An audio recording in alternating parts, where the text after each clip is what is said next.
¿Qué tan importante es el talento para aprender a dibujar? Este es probablemente uno de los temas de discusión más recurrentes en el mundo del arte. Es frecuente asumir que aquellos que logran dominar una disciplina artística lo logran debido al talento privilegiado que poseen.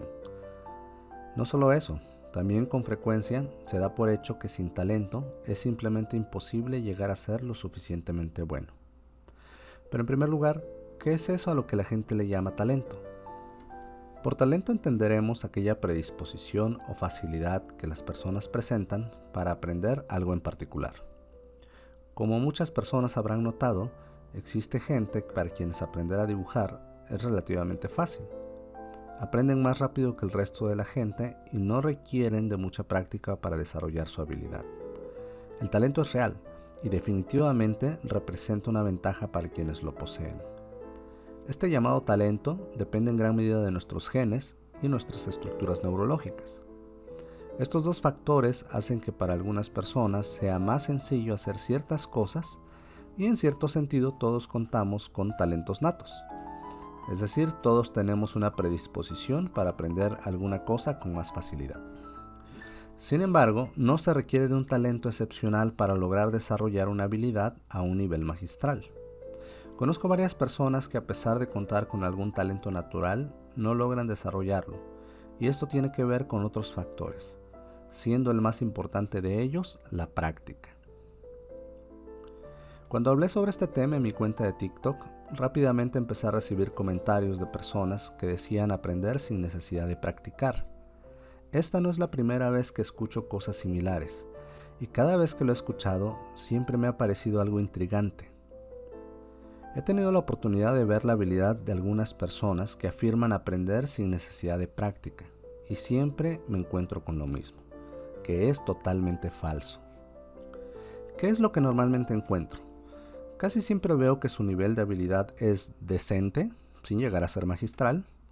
Me es claro que carecen de los conceptos que un entrenamiento adecuado les podría brindar, y al observar su obra previa es posible notar un cambio gradual en su habilidad, lo cual indica que han mejorado con cada dibujo que hacen, igual que todas las personas.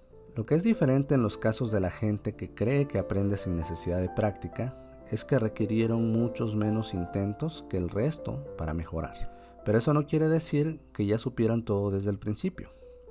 Considero que esta ilusión de aprender sin necesidad de practicar se debe justamente a que aprenden mucho más rápido que el resto de los simples mortales.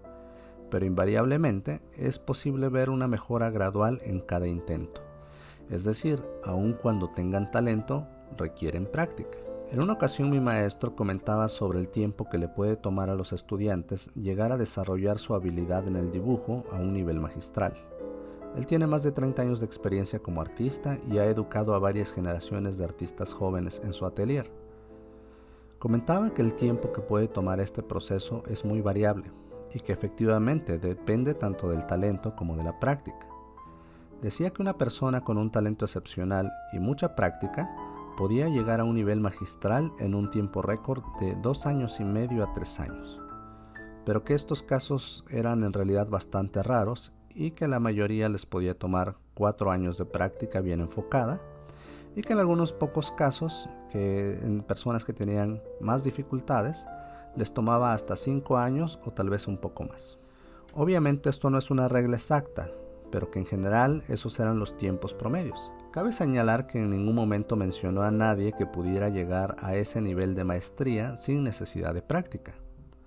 Pero sí mencionó algunos casos de estudiantes que tenían bastante talento y que por exceso de confianza no practicaban lo suficiente, lo cual provocaba que terminaran retrasándose con respecto a sus compañeros que tenían menor talento, pero que por otro lado practicaban más. Y es que aprender sin ningún tipo de práctica es virtualmente imposible. Durante el proceso de neurodesarrollo, en los primeros 2 años de vida, se establece toda la circuitería neuronal que utilizaremos durante nuestra vida. Esta estructura tendrá ciertas características y predisposiciones innatas, lo cual, como ya dije antes, depende altamente de nuestros genes. Más tarde, las experiencias que vivimos tienden a modificar la manera en que estos circuitos operan, haciendo que se vuelvan más eficientes para procesar ciertos tipos de información. Un ejemplo fácil de entender es cuando aprendemos a andar en bicicleta. Si lo recuerdan, las primeras veces uno intenta de forma consciente e intencional mantener el equilibrio y es muy difícil de lograr. Conforme pasamos muchos minutos intentando, algo empieza a cambiar y poco a poco mantener el equilibrio se vuelve más fácil hasta que finalmente logramos mantenerlo. Cuando uno utiliza algunos circuitos de forma intencional constantemente, estos tenderán a reforzar sus conexiones. También aparecerán nuevas e incluso algunas conexiones que no eran muy eficientes serán eliminadas. Todos estos cambios estructurales en los circuitos neuronales hacen que esa actividad se vuelva cada vez más eficiente y automática.